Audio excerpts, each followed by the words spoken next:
Good afternoon, everyone. The webinar has now started, so thank you so much for joining us. And again, it might be good morning or good evening, wherever you're joining us from. But for those of you who don't know me, my name is Anna Treleris, and I'm the Assistant Director of Graduate Career Development here at Bentley University. And today's webinar is focused on informational meetings. You know, what is the value of informational meetings? What do they look like? How do you conduct one?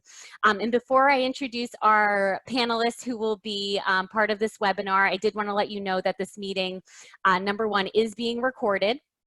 And secondly, that I advise you to use the Q&A function if you'd like to ask a question, because we will have allotted some time towards the end of the webinar, probably the last 20 to 15 minutes for questions. So please feel free throughout the webinar, if you want to submit your questions, have them ready to go for that end 15 minutes. And if you like a question, definitely upvote it, as we will be answering the top questions first. So again, as I introduce myself, I work in graduate career development, and luckily for this great webinar, we have two guests with us today. The first is Catherine Xiong, who is an MSDI student here at Bentley. She will be graduating in 2021.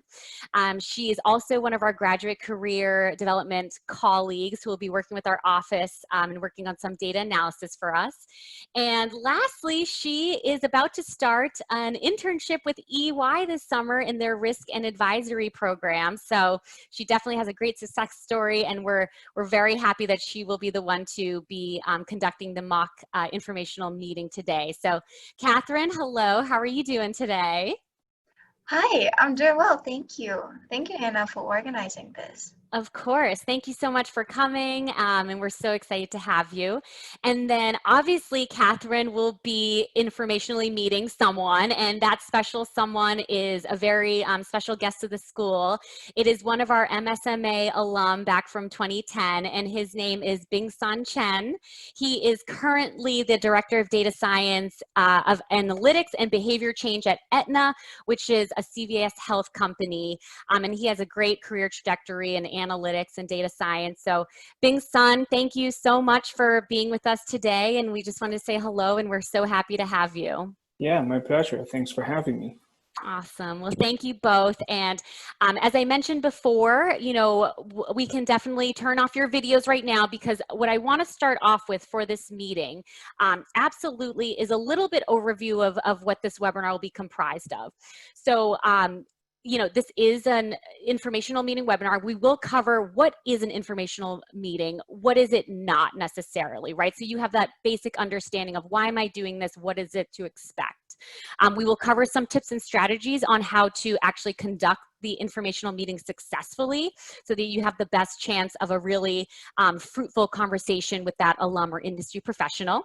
We will then spend about 15 to 20 minutes watching Catherine and Bingcan do their informational meeting, so you have a chance to watch the back and forth of what it's like when two folks are, you know, meeting for the first time and learning about each other's and their careers.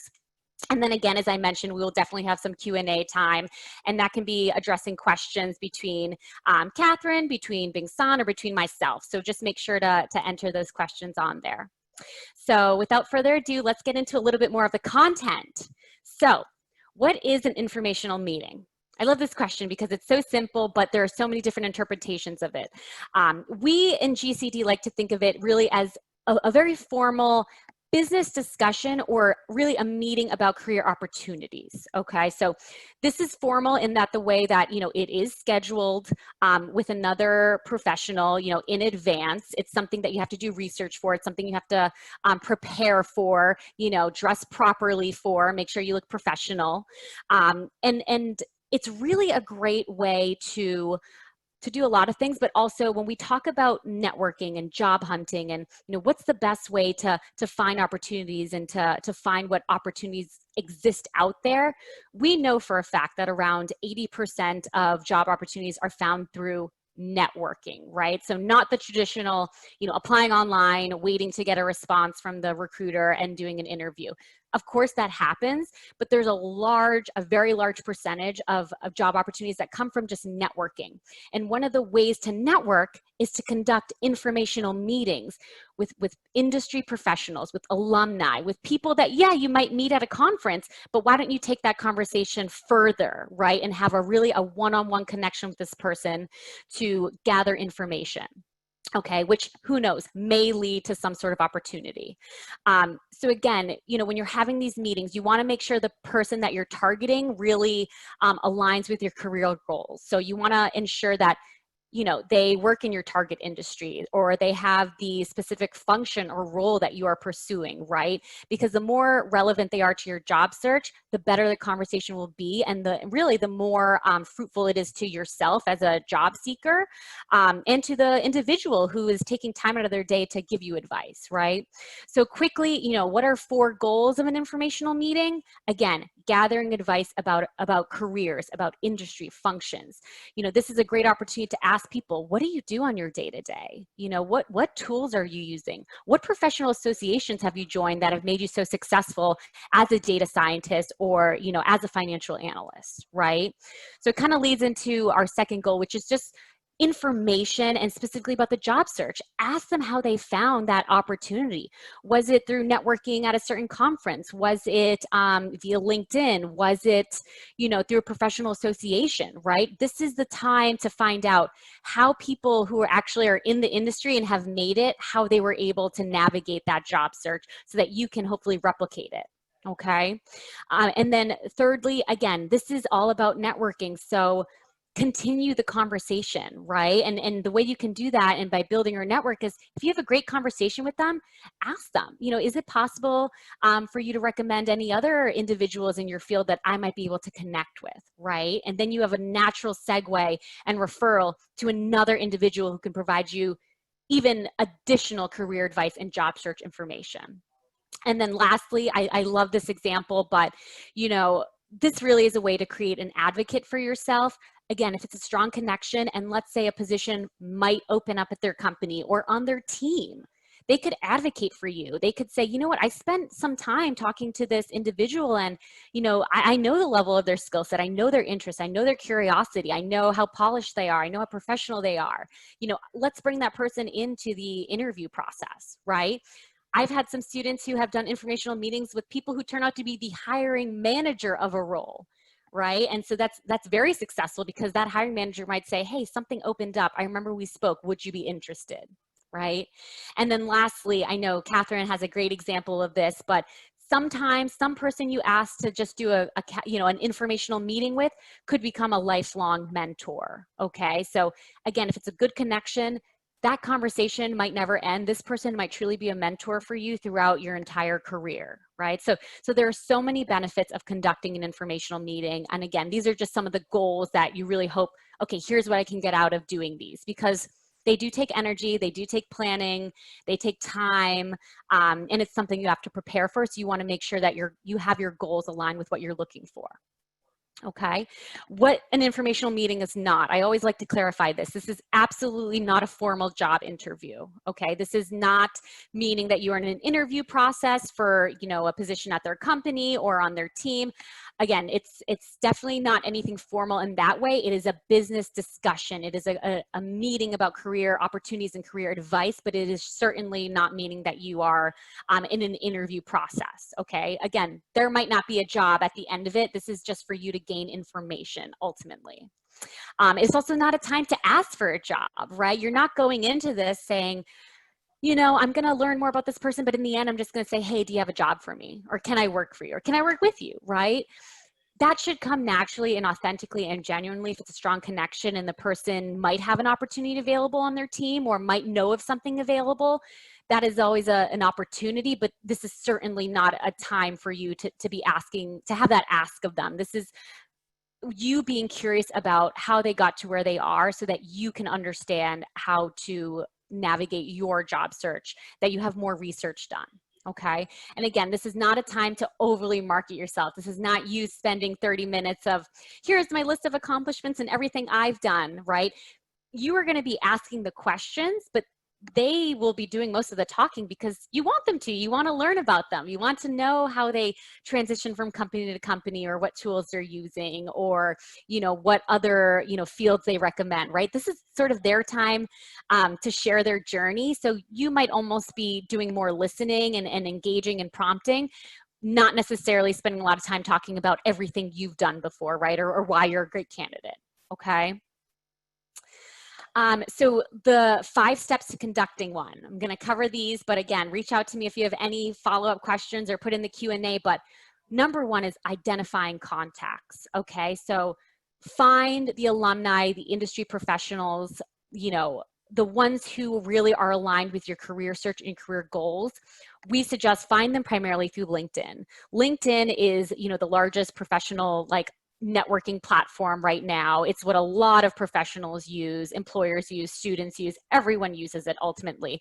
So we suggest, you know, if you haven't gone to a conference or, you know, a virtual career fair or a virtual event, go to LinkedIn. It's a resource and it's there for you to find and connect with others, okay? Obviously, if you have referrals from someone else, you know, that's even better. You might not have to go through LinkedIn. You might have someone's email from a referral from a professor, and then you can email them. But I would say you're going to be spending a lot of time doing research on LinkedIn of, I'm really interested in working at Aetna. Who works at Aetna that's an alum of the school, you know, that works in data science? Let me do a filtered search through Aetna to see. If you can't find an alum, it's okay. They don't necessarily have to be an alum. Some industry professionals who don't have ties to the schools that you graduated from are still willing to connect with you and to share their journey. So just know that they don't necessarily have to be an alum. If they're an alum, it's just sort of an easier ask. Again, once you've identified them, it's the outreach. So the biggest part I have to say on this step is anytime you're reaching out to someone on LinkedIn, definitely send a personalized invite message. Okay, you want to send a personalized invite. You never just want to connect with someone without any mention of what your goals are or why you're connecting with them, right? You can't expect someone to even accept a request like that. And some people have a lot of precursors. If I don't get a personalized invite, I am not going to accept this person.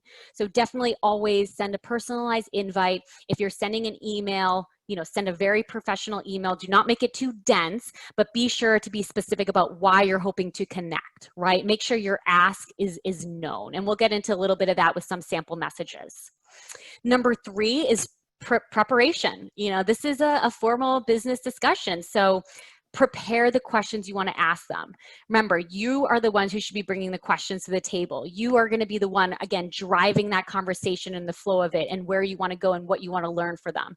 So that takes preparing, and we have materials to help you with that. We have sample questions, but these conversations might be quick. They might be 20 minutes. They might be 25 minutes, maybe 30 minutes. So you won't have time to ask 20 questions. You really have to pick your questions specifically and carefully. Okay, so that takes prep and planning.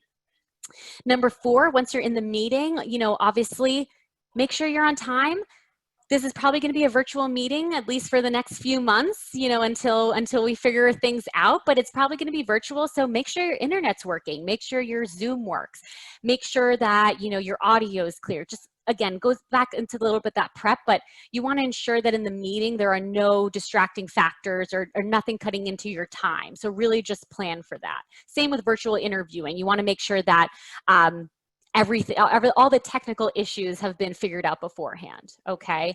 And then again, you want to ensure that your meeting does not go longer than the time that you agreed on, because you want to be really conscious and respectful of the time they've allotted. If they say, hey, I'm available to talk for another 10 minutes if you have time, oh, that's fantastic. Thank you so much. I do have 1 or 2 more questions I'd love to ask you, right? But other than that, really be sure to be mindful of keeping the meeting on time. And that'll just be a tip for any professional setting. Anytime you have a meeting, you want to be sure that you allot the specific time and that you stick to it. Okay. And then number 5 is always a follow-up. You're always, even if the conversation goes great and you said thank you at the end, you always want to send a written follow-up either via LinkedIn if that was the primary form of communication. But I really love the idea of sending a thank you email, right? You can just have a little bit more leverage with it, send attachments, things like that if so. So let's continue with, again, some key tips to just ensure, okay, how do I make sure it's successful, right? I know all the steps to actually creating the informational meeting and conducting it, but what are the key tips that'll make it successful? So as I mentioned before, you are the driver of the meeting. This will help a lot knowing that you're the one in control, right? So there is no confusion between, okay, well, who's going to send the calendar invite, or who's going to send the Zoom link, or who's going to, get all those logistics in order. It is you. If you are asking someone for their time, you will be the one to get all the logistics in order. You want to make it as easy for them as possible to just click a link and show up, and everything's taken care of. So I get that question a lot from students of, okay, should I use their Zoom? Should they Zoom me? Should I send a calendar invite? Should we do Skype or Zoom? You pick the platform you're comfortable with. And again, most people have Zoom, or you don't really have to have like a personal account to necessarily use it in case someone didn't. So I suggest Zoom, maybe even rather through Skype or Teams. But you are the one to be specific about how you will be meeting. And again, make your goal known. Do not leave room for questions. If you are hoping to get more information on their career as a data scientist and how they're using machine learning and neural networks, let them know that. Let them know that in the invite. Let them know that in the follow-up message. Let them know that at the beginning of the conversation, right? Thank you so much for speaking with me. As I mentioned before, I'm really hoping to become a data scientist. I'm currently studying business analytics, and I'd love to have a better understanding of how machine learning and neural networks comes into play on your team and in your role. Right? The more specific you can be, I guess, the less vague the whole conversation will be, and the more you can narrow in on what you really want to learn. And again, you are the one to thank them for their time. You've made the ask, so you will be thanking them. Okay? Something quick, prepare for the small talk. As I mentioned in my last point, not only are you going to be making your goal known, but even before that, it's going to be a little bit about, how are you? It's so nice to meet you. Thanks so much for joining. How have you been doing with everything lately? Right? Like, this is really an art. We're in a crazy time right now with a lot going on, and you want to acknowledge the world around you. And sometimes even that 5 minutes of small talks and just acknowledging that, yeah, you've been home for the last 3 months. I have too. Have you done anything fun? It can really break the ice and really set the conversation off for something nice and genuine and authentic, right? It'd be really tough to log on and say, hey, thanks so much. Here's my first question. Right? You really want to have that icebreaker, and that could just be some small talk in the beginning, again, that you will have to initiate. Be curious throughout the entire meeting, okay? That can really drive up the energy. That can help when there are pauses of, he answered that question fairly quickly. I was hoping to have a little bit more, fruitfulness. Show your curiosity. Say, would you be able to elaborate on that a little bit more? I'm really curious. And, I know you mentioned that you're using R sometimes and, Python for other things. Can you elaborate on like what would cause that decision, or why your team would make that decision? Show your curiosity, and it's going to help the conversation flow very naturally, help with any awkward pauses. I think that's a great tip I've heard from students, and that I always practice myself with informational meetings. The more you can be curious, the energy will just be bumped up, and honestly, the time might even fly by. Okay, second to last, reframe questions for better answers. Try to deviate from the yes or no answers. Do you like your job? Yes, I do.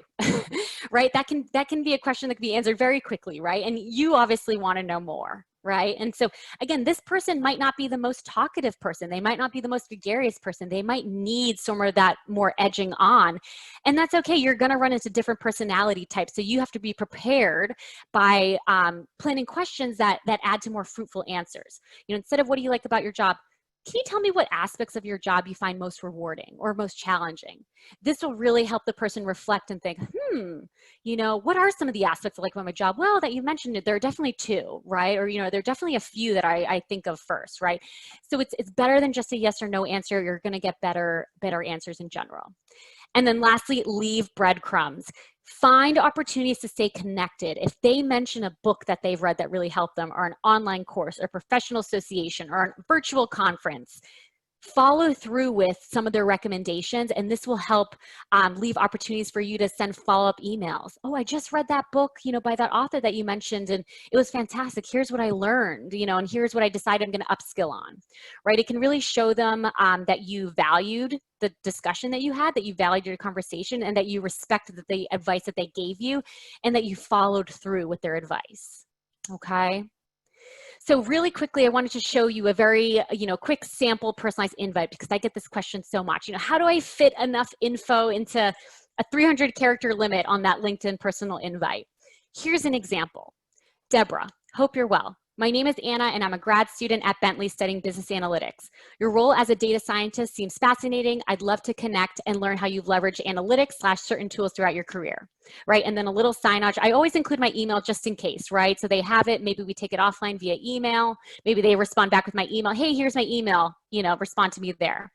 But you can't go too far with the invite. There's a limit for a reason. So you want to get just the highlights. So now they know, okay, I'm at Bentley, business analytics. I'm interested in that they're in a data scientist, and I'm really trying to learn about the tools that they've used throughout their career and analytics in general, right? So it's enough to hopefully get them to just accept the connection. That's all I'm hoping for them to accept the connection and view me as someone creditable. Okay, credible, trustworthy, that I'm in their sphere of influence, that I'm in the analytics data science world, right? If I didn't send anything, they might say, who is this person? Where's the connection? Why do I spend my time? Okay. The follow-up message is when you really add in more details. Now that you've got them, now that they've connected with you, Deborah, thanks so much for the quick connection. As I mentioned, I'm currently studying business analytics, and I'm hoping to learn more about the path to becoming a data scientist. Your career trajectory as a business analyst at various well-known companies to now working as a data scientist at Google is something I'd love to learn more about. I myself am currently exploring neural networks and machine learning techniques. And then very specifically, would you have 20 to 25 minutes to chat via Zoom in the next week or so? I would truly appreciate it. Best, Anna. So here she's gotten a little bit more info. Okay, so now I've built up my credibility. I've mentioned some of the things that I'm doing in the data science, data analytics world, right? Neural networks, machine learning. I know some of the terminology. She knows that I've done some more research on her LinkedIn profile. I can see that she's worked at some high-level companies. She started as a business analyst. Now she's at Google as a data scientist. And again, I've made it very clear. I'm hoping to learn more about the path to becoming a data scientist. So again, it's going to be a lot of me asking questions on how did you get to where you are now? And the ask at the end, very concrete. I've given her a time frame, 20 to 25 minutes. I've given her the platform via Zoom. Time frame, next week or so, right? We never want to be, next day or so, right? They're probably going to be busy. But if we can say next week or so, it gives them, oh yes, I have Thursday available. But if not, maybe next week might work, right? So she might come back and say, thanks, Anna, happy to chat. Have availability Thursday at 1. I would say, great. Send her a calendar invite, send her a Zoom link, get the email. If I haven't gotten the email already, just send that calendar invite. But at that point, it's really just wrapping up and saving everything for the conversation. Okay. You really want to take that conversation one-on-one in person. You don't want to do too much chatting back and forth. Okay. You're not really building that connection if it's strictly through chat. You want to get them face-to-face, Zoom to Zoom, if you will. Okay. And then lastly, I just want to let you know with informational meetings, we always want to employ a growth mindset. Take charge. You find the right people. Okay, this is, you find the right people, do your research. Expand your outreach, send more invites than you think. Don't take it personally if someone does not get back to you, but always send more because if you send 20, 3 people might get back, okay? Lastly, you are not a bother. This is how people network. This is natural. So definitely absorb that growth mindset that, they will get better over time. You'll become more natural with them. Practice makes perfect, but ultimately you are not annoying anyone or bothering anyone. As long as you are polite and professional, it's okay to send a message asking to chat. They might say no. Do not take it personally. You do not know what's going on in their life, but you are certainly not a bother. This is what professionals do, okay? I do this still to this day, and I've been graduated for some time now, and I know my superiors still do this to this day. Okay, so this is something to be comfortable with. This is going to happen, but you are not annoying anyone. You are not a bother. If they agree to it, they've agreed to it. Okay, so I think that's what I want to leave you guys with, knowing that this is natural. You don't have to pretend to be anyone you're not. Just bring your genuine, authentic, curious self. Okay, and with that, we have some time for Catherine and Bingcan to do their informational meeting, which I'm so excited to. So I'm going to turn my camera off and let them take the stage for Catherine to ask her questions. Hi, Bingcan. How are you? Hey, I'm doing good. How are you? I'm doing well. How are you doing with everything that's going on lately? Well, Do you like pretty working good. from home? Yeah, well, we've been down. I've been down in the basement, for 3 months now. Definitely desperate to get outside. Get back to the office. But who knows how long that's gonna go, right? Yeah, with everything that's going on. Yeah. Well, thank you very much for connecting with me on LinkedIn and agreeing on meeting with me. I am a second year MSDI student. So previously it's known as a MSIT program. And I have an undergrad in finance and economics. Right now, I'm just trying to explore different areas of analytics. And with my program, we touch on a lot of broad topics like cybersecurity, cloud computing, Python, and SQL, data management, data warehousing. We touch a lot of general topics and we don't really go really deep into it. And I really want to try to understand what career path that I am most interested in pursuing. That's why I want to connect with you and see what is it like to be a marketing analyst and what is it like to be a data scientist. Yeah, I guess, it'll be probably depending more on your passion, right? So like, you touched upon a lot of like, very interesting areas, as a course, but, when you get into, I guess, industry or like, companies like, analysts, the data scientists, the data engineering, like, programming, team. So a lot of it, set up, different verticals. I guess, my question to you will be like, do you have, kind of, initial interest on like, which areas you wanted to grow? Like, It's currently, I am more interested in the IT risk management and into analytics in a broad way. I don't know what type of industry I want to focus on. And so what was it like for you to decide that marketing analytic is what you want to do and then grow into a data scientist? Or did you plan to grow into a data scientist? I kind of like, probably, grow as I guess, as I work basically. So I started my career, actually I graduated from, marketing analytics. So I know I always, like analytics in general, right? So like, I'm pretty like, analytical, if you will, in my life too. So I know I wanted to do something like, in analytics, right? So use, science or data, to help, business to grow. So I didn't really like, pick any direction when I like, when I was in school and started my first job as a marketing analyst. But, I guess, I got lucky there because, I started my career as a consultant in a consulting company. So I got a chance to kind of, work on different types of projects, right? So like, there are different scopes, like, based on the need of the project back then. But, I got to like, get my hands on different flavors of project. And then I feel like, I got some like, natural curiosity and, interest in data science. Like, data science was a kind of a pretty loosely defined, term, to be honest with you, right? Because, back then, there was no data science per se. It was all like, statistics or data analytics. But, I know I'm kind of, passionate or interested in technology, side and the technical front. So I got like, my focus shifted a little bit, working with different, people that I can shadow, right? And also I can learn from within the company, and just a transition from there, like, from a kind of a analyst, if you will, into this, data scientist role. So then after you graduated from Bentley, what was your job search strategy? And how did you like select the companies you wanted to work for? Like what were the criteria you had for the companies? Yeah, I actually, well, it's funny you ask, because when I graduated, the job market was, pretty, bad.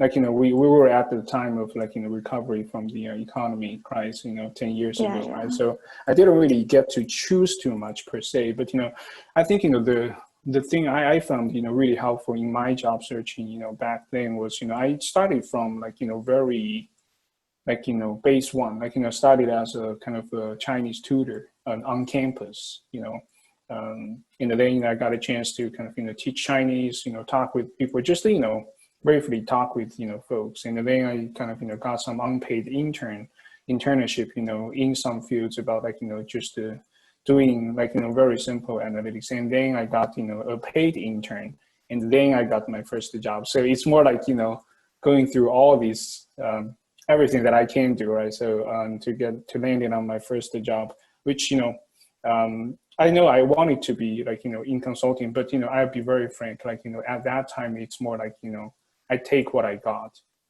right? Yeah, that makes Type of sense. scenario, yeah. Yeah, I feel like now the market, it's very similar to when the economy was recovering from the housing crash. Well, The job market. yeah, stay hopeful. Like analytics industry still like didn't really impacted too much by the COVID so far. So How's your team doing with all the things that's going on? And do you have any plans on growing the team? yeah. We've been pretty like packed with COVID, to be honest. Like there's a lot of like demand on the work for COVID impact analysis, because every company is assessing the risk and trying to prepare the best for like what's coming up at post COVID, right? So there's a lot of analytics work involved, forecasting like what's going to be the impact, Yeah. what's going to be the scenario we're facing in in 1 or 2 or 3 years, short term wise. So the demand for analytics definitely increases for good or bad during this time. And team wise, yeah, we've been growing really, really fast. And yeah, I don't think it's stopped or changed by COVID yet. That's good to know. That's Yeah. helped me stay hopeful. Yeah. Yeah, so I saw on your LinkedIn you transitioned from marketing analyst to data scientist. Right. What is it like to transition from an analyst to a data scientist, and what is it different? What are the different tasks that you do at different the two different type of jobs? Yeah. Well, again, this is a very loosely defined, titles. You will find, different types, even like with the same job title, right? So data scientists could have very, very different skill sets, depending on which company, defined that. So for me, the analyst or marketing analyst focus more on like in the industry, there's probably 2 tracks you can go. Like one is more like a consultant track, which is more stakeholder management, more like descriptive analysis, right? So like understanding what's happening, coming up with segmentation, like not that it's technical, but it's more focused on like business impact, business outcome, right? And using number to make data-driven decisions based on what we observed in the history. And on the data scientist front, it's more, I would say, buzzword, for now, right? So like you hear all these AI, like machine learning, artificial intelligence, all it comes down to is predicting what's going to happen and reacting to that, right? So traditionally we split the analytics work into 2 angles. One is historical kind of analysis, and another type is prediction, right? And data science, if you have to like split them, because for a lot of roles these 2 are combined together, right? So but we have to differentiate marketing analyst versus data scientist. I would say data science is more like forward looking, whereas like analyst position will be more backward looking, if that makes sense. Thank you. Yeah, that makes a lot of sense. I'm more curious about, like, for you personally, what type of what type of job did you spend, or do you spend most of your time on as a marketing analyst and then the data scientist? Yeah, I guess depending on your job trajectory too, like at least for my own career, I started as an individual contributor, right? So like I joined the company. At that back then, the job will be more like using like understanding the data, right? So like work with the database, use the kind of the today you will see like R, Python, or SAS, these analytical tools to make sense of data. Right, so I think most of the time at the very beginning will be spent on like working really closely with data, understanding data, because in industry, right? So probably you will always hear there's no clean data, whatsoever, right? So you have to like So do you clean data as a marketing analyst too?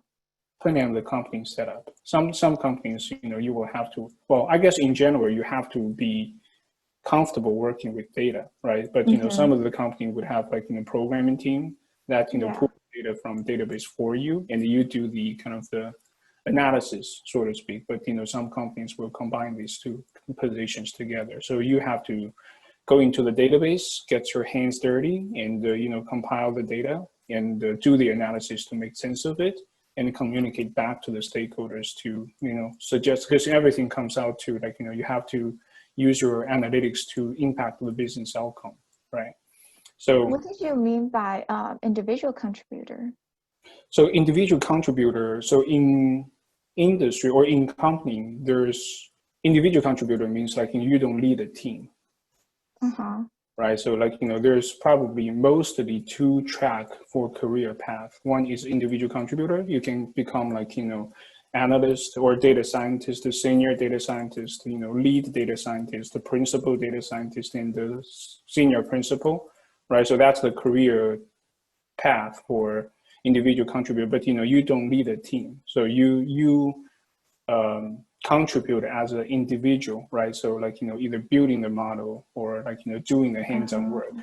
But the second track, normally speaking, is a managerial track, right? So where like, you can be a team leader and you can manage a team, but you don't do hands-on work, so to speak, right? So let's say if you're a manager, right? So you manage 2 data scientists as a team for a project, but you don't do data science, specific work, normally speaking. But you have to understand for sure. But that's the 2 different tracks.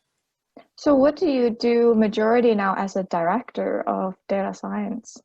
So when you go to director, so that's the managerial track, right? So like, normally you manage the team. So that's why I said like, the scope of the work, varies a lot based on which track you're on. So today, my job will be more, if I have to split my day, maybe, 1/3 of the day is, meeting with my stakeholder, right? So just understanding, like, proposing new ideas about like, what we should do as a company to grow, right? And the 1/3 of the time will be like spending with my team, which is more like, because you're going to meet with the team, mentor the team, right? So set the career path for them, manage the team. And the 1/3, the rest of the time will be more brainstorming, right? So if we wanted to build a data science solution, like, someone needs to go into the code and the code that up. But, more important, you have to design the project, right? So like, how you're going to tackle that problem, right? What data you're going to use, like, what model you're going to use. So more like a problem solving session. So that probably would be another 1/3 of my time spending with my team. That sounds fun, problem solving. Well, yeah, you will definitely see that, it is fun. Yeah, it is fun. So when you were working at TTAG, when you were working there, you were a marketing analyst, so you were a individual contributor. What Yes, were you spending like most of your time on? Yeah, I would do the kind of the model building and the coding side, right? So what type of languages do you use? So popular language back then would be SAS, right? So like a lot of the company, like pharmaceutical or health insurance, they use the SAS, but now it's more open source, like Python, R. But every analyst, or this is my kind of understanding, or my requirement for the team will be every analyst or data scientist that has to be very familiar with SQL, right? Because that's you have to work with database, right? So like to be efficient, you can't rely on other people to pull the data for you and you do analysis. That's just my opinion, but how efficient or how proficient do you need to be with SQL? How proficient? You have to feel comfortable with it, right? So we're not studying SQL, so you don't have to be knowing everything, but you have to have the working knowledge, just to assess if you throw in a kind of a situation, right? So where nobody teaches you SQL, but you were asked, right? So next day you're gonna finish this analysis. So do you feel comfortable working alone with SQL to pull the data and do the analysis. That's the kind of like, benchmark. But, analysis varies, right? So efficiency varies. So if we're getting into the weeds, how you pull together code, how you do the SQL could, vary a lot. But, eventually you have to assess, right? So do you think you feel comfortable with the scenario like that? Got it. Yeah, if that makes sense. Yeah, that makes a lot of sense. Were you an international student when you graduated Bentley? Yeah, I was. What was it like to be an international student and like looking for sponsorship, and how did you deal with that situation?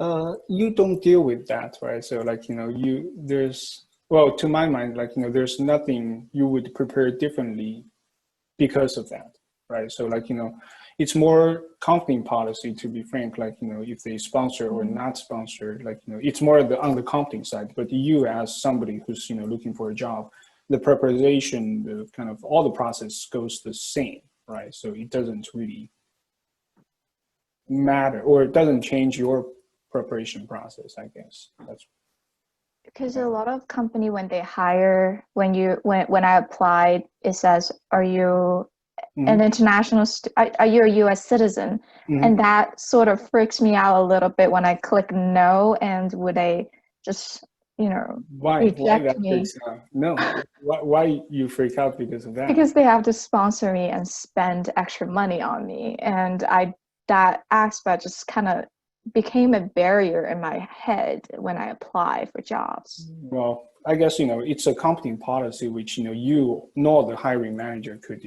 impact, right? So I've been through this, many times, like, it's more on, like, from the hiring manager perspective, it doesn't make any difference, okay? Like, but if the company policy says, like, for now, because of all the kind of the budget or anything, like, like that, right? So we don't sponsor, then that's a policy thing, which, wouldn't impact you, but you wouldn't be assessed differently because of your, like, sponsorship needs, if that makes sense. How do you know that company policy before you go into this job? You don't know, right? But, no, seriously, right? So you don't know, but, why do you need to know? Because I want to be able to spend my OPT time efficiently, so I can stay on this job that I enjoy doing for a longer time. Then you could ask, right? So that's a conscious choice and the strategic choice you can, have from company perspective. Again, this is more company decision. If, I heard you're having an intern right now, right? So you could, ask, like, hey, how would that look like, right? So just to have a genuine conversation with your hiring or with your supervisor, right? Because, but, again, like, internship is very, very valuable. So, like, with or without the sponsorship, that's a great, opportunity for you to get to. Yeah, I totally agree. It's a great opportunity to kind of learn and get my feet wet and kind of get to know what area I'm more interested in. I have one last question. Sure. So what resources do you use to kind of help you keep up to date with what's going on in your industry, specifically like data scientists? Yeah. And if you have any podcasts or news source of books that you would recommend? Yeah, again, like, I use Google, right? So that's probably a shocking answer, like, to that. So everything that, probably if you wanted to research, there's, probably millions of papers or like, people have done that, task already. So definitely do your research, and, you can just Google what you're interested in. If you are interested very specifically in data science, right? So if you wanted to do model building, there's, very specific forum for that, Kaggle, like, Overflow, those, websites are really great, right? So if you are interested in data visualization, Tableau has its, user group, website as well. So I guess, but it's just a couple of clicks away. Like, you just Google what you're interested in, the top return, like, paid search, results, always going to be like, the ones you wanted to spend some time just to understand. Thank Thank you. Do you have any books that like helps you get into this, or podcasts that you listen on your way to work that you really enjoy? Yeah, I do subscribe to a couple of forum, for data science. I don't know how relevant that will be for you. But if you're interested in very specific, because like I said, everything is organized very specifically for certain use cases, right? Because data science is a huge area, and depending on your interest, if we can follow that up, if you're interested for that. Yes, I'll definitely follow up with you. Thank you so much for your time. Sure. I really appreciate learning your journey and kind of help me understand what is, because I've never worked as a marketing analyst or any analyst sort. So this is really good to kind of get my mind into what it's like to work as a data scientist and also leading a data science team and marketing analyst. Thank you so much for your time. My pleasure. Wow. I just want to say thank you to you both. Seriously, that was awesome. That was so informative. I mean, Bingcan, I feel like we learned so much about you and your career. And again, I really liked, Catherine, how you asked about the day-to-day and, what are some of the tasks that you're doing? What are the things you're working on? What's different at the managerial level? My ears perked up when I heard problem solving too, because I do feel like once you start managing folks and leading teams, a lot of it is, communication, project management, problem solving, team building, like you said, working with the client, being more of that, client facing role. So that was great. I feel like we learned so much about you. How do you both feel after that? What are your feelings? Let me know. How did it feel, Catherine, sort of asking questions and sometimes even asking follow-up questions if you needed a little bit more info? I think for me, it comes naturally because I'm very interested really just to learn what Bingcan did and is doing. And it's just really interesting for me as I'm still exploring different areas, and it's really good to always meet with people that's in the field. Yeah. And I know like one of my strengths is winning others over. So like talking really doesn't make me feel nervous or Yeah. It seemed like I'm just grateful. It came very naturally to you. And like I said, your follow-up questions, they were so seamless, and I could really feel your curiosity, like the energy, the curiosity. You were so engaged. I could see when you were taking your notes and you're like, oh, I got to write that down. I got to reflect on that later. But I think you did a great job. What about you, Bingcan? Did you, how did you feel answering questions? Did you feel like, how was it reflecting on your journey? Yeah, I really enjoyed the conversation. I think, Catherine has been asking very specific questions, which, is very easy to answer, all right? Very, I should put very, I know which pathway we can, provide, right? Sometimes you could get asked the questions, very general, right. How do you like your job? I think, you did a great job too at the very beginning, categorizing all these, do's and do not do's in these, sessions, right? So definitely Catherine did the research, knows my, background, and she also brought up something that we shared together, right? So what's the job hunting back then, you were going through. So definitely that helps, kind of, bond us a little bit, right? Because, I've been through that process, she's going through that process, so that's more tangible to me to talk with her than asking really big questions like, how do you like data science? Sometimes I really just having problem explaining that because, as you get into, this industry, how niched or how specific, each area is, right? So you don't really know where to start with. So, but, Catherine did a great job, just navigating the conversation. Yeah. Great. Yeah, I totally agree. I think I could feel the amount of research she did. I could feel when she was narrowing and asking specific questions. And I think that did help guide you with, okay, this is what she means. I'm going to pull, experiences from my past and be really targeted. And just to say, we do have a hard stop at 1. So I want people, if you have questions, now is the time to ask them. But we did get a quick chat. Thank you from one of our students who said, again, to you both, like, thanks for asking the the question about international students and job seeking. And, you know, Bingcan, I think you had a really reassuring and encouraging answer that, you know, the job search doesn't necessarily change. You have to be prepared. You have to research, find companies, find alumni.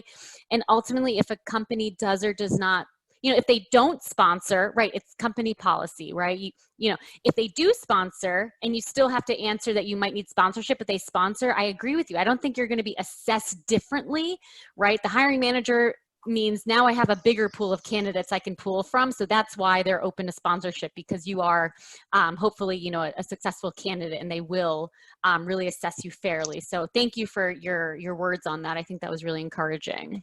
Yeah, that was really encouraging. Right. And I think it just broke down the barrier for me, kind of being afraid of. Yeah. Because it now logically doesn't, what I was thinking didn't make any sense. Yeah. And you know what? And it's normal. I feel like a lot of students have that sort of fear and that barrier. So I'm glad you addressed that, because I think those are the questions you want to ask people who have been through it before. What did it feel like? Yeah, exactly. So we got a great question: how to politely end the conversation in an informational meeting. So I'll quickly add my 2 cents, but you know, I'd love to hear your answers too. So, you know, on my end, I think Catherine did a great job of sort of, you know, again, sticking to the time and letting Bingcan know, you know, I just have one more question for you. So, right, so you're sort of dwindling down. You're setting the scene for now. We've entered, you know, the last half of conversation, even the last third, right? So we're narrowing down, we're winding down. So it sort of sets the stage so that after that last question is asked and answered, you know, she did a great job of recapping, you know, what we've talked about, you know, why this was helpful, what I've learned, right? And you know, she left her breadcrumbs, right? She tried to find some articles or some podcasts or things he might refer. So she has her breadcrumbs, but ultimately she did a great job of just reiterating, here's what we've discussed. I want to thank you so much for your time. I will definitely follow up with you on, you know, some of the resources you mentioned. And, you know, I hope that you stay safe and, you know, that you continue to have a good rest of your summer, if it's summertime. And, you know, I hope you are well, right? And then they'll say, thank you so much. I hope you're well too. It was great talking to you. And then, you know, the Zoom meeting ends. So I would say don't necessarily overthink it, but start winding down the conversation by letting them know, okay, here's my last question that I'm going to ask you. And then they're prepared to know this is sort of the end. Okay. Do either of you have anything to add on that? Or Catherine, how was it feeling ending the conversation? I was looking at the time, and I think this was a little bit different from actually when I go conduct a personal informational meeting, because there are people watching. Yep. But it was, I think you recapped it really well. That's normally how I flow, like end the information session. But I have a question: is that how do we keep in contact or keep with people that we had informational meeting with and shows more sincerity and being genuine? Do you mean sort of follow-ups with those informational meetings? After the follow-up, after you send thank you, and how do you keep in contact? Yeah, after that wrapped up, you know, I would say really think about it strategically. Think about a cadence, right? Think about it in terms of weeks. You know, when would make sense for me to update this informational meeting on, you know, something new I've achieved, right? Or some new milestone I've hit. If I've just finished a Udemy course that we talked about, or I think you know, that would be really useful and make me seem like a good candidate, or, you know, becoming more of an expert, you know, map it out and say, you know, in 4 weeks, I'm going to send this informational meeting a follow-up to let them know, oh, hey, you know, I've graduated now. I just, you know, finished this Udemy course on, you know, data visualization. I'm learning these new skills. You know, how have you been? And again, let's say they said something like, oh, reach out to me sometime if you see something on the website you want to apply to. You know, reach out to me and let me know. I'm always happy to, you know, to refer you. Some people might say that, right? So, you know, you could say at that point, you know, I saw that there was a great marketing analyst position on the website. I'm hoping to learn more about, you know, would you have a time to chat about it if you know some info about it, right? So at that point, if enough time has passed, it could be possible to do another follow-up conversation if they have the time, right? And if there's a, you know, a potential opportunity on the line and they've offered to be sort of that advocate for you, if they've offered to look at your resume, like things like that. But if not, I say just keep updating them on your career status, right? So even if you get an internship somewhere else, somewhere not at their company, not with their team, I would still reach back out to your informational meetings and say, I just wanted to let you know, since we last spoke, I did, I'm currently going to be interning at EY and risk and advisory, and here's what I'll be doing. Your advice on professional networking or something really, really helped me. Right. So find these opportunities, again, those breadcrumbs to follow up, and definitely just time it out when it's some sort of milestone has happened, something concrete, so that you can go back to them. And it's more of an update than just, hey, how you doing? Good. Can we talk again? Right. Like, I feel like there has to be something concrete and valuable for them to learn as well.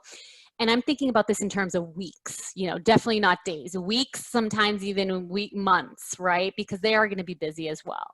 Yeah. And one thing, if I can add there is, you use your curiosity. I think, I really like, how Anna put, together. You have to be purposeful of these sessions, right? Like, why you are following up, right? So you could be like, you're really curious about, their work, right? So throughout your initial conversation, you really have questions you wanted to learn. Then in that case, following up is natural, right? So even during the first, kind of informational session, like, you will be like, mindful about the time, but also you can say like, yeah, I have a couple more questions. I wanted to like, can we set up a follow-up, to just cover that, right? That's more like, you are curious about what they do, but it could be other way around, right? So if you find, their background or what they do is not your interest, you don't have to follow up, right? So you don't have to maintain the, because, again, like, back to your purpose, right? So your purpose is to learn the industry, assess if you like it or not, right? So if you don't like it, then that's a great information to equip, and you can, be like, you can follow up, you can not follow up. I don't think that's a must to do, right? But if you do find their like work interesting and wanting to learn more, then follow up becomes natural, if that makes sense. Yeah. Yes, thank you. Yeah, and I love what you said, Bingcan, that it has to be purposeful, right? It has to be purposeful. Right. So in this last minute or so before we wrap up, we did get one more question for you, Bingcan. I am curious about what advice you would give to yourself if you could come back to the year you have graduated from Bentley when choosing your first job, if you have multiple choices. So again, it's more of what advice would you give to yourself back if you were just graduating and assessing the market? Yeah, I guess that's a great question. I really don't have any advice. Like, I would say, like, just to keep going. I share, like, if you guys feel like, frustrated about the kind of the process, it's a stressful process to go through for anyone, right? So like, if I tell you like, how many applications I went through, you will be shocked, right? So I probably like, during my graduation year, I applied for over like, 50 different jobs, within 1 week, right? And then, probably you heard back from like, 2-3 companies, right? So it has a follow-up. So it's the process that everybody is going to go through. So like, definitely don't be frustrated by like, reaching out to people, trying like, you can control what you can control, right? So you do the best on your side, and the opportunity will come. And also like, be purposeful of job hunting, right? So the goal here isn't to land on a job. It's to land on a job which you're interested in, right? So I see a lot of failure, like, if you're not a data person, if you're not a number person, or if you don't like that, right? So you will be struggle, like, in that position. It's a stressful, like, situation for you and the company. So don't feel like, if somebody like, don't move forward with you as like, oh, it's something that, I'm not doing good. It's more like, it's not a fit for that, right? Because, you have to have genuine curiosity, skill set, and you have to fit the culture as well, right? If you are a very, very happy person and you join the traditional company and the culture is more like, just a very rigorous, like, you will struggle too. That's your life, right? So just to be open for like, this is a matter of finding the best fit not about yourself or not about the company either. Yeah. Oh, those were such great parting words too. It's about being genuine, being true to yourself, being true to your job search. You could not have said it any better. So I want to say thank you to you both. Thank you, Catherine. Thank you, Bingcan, so much for joining us today. Thank you for everyone for attending this webinar.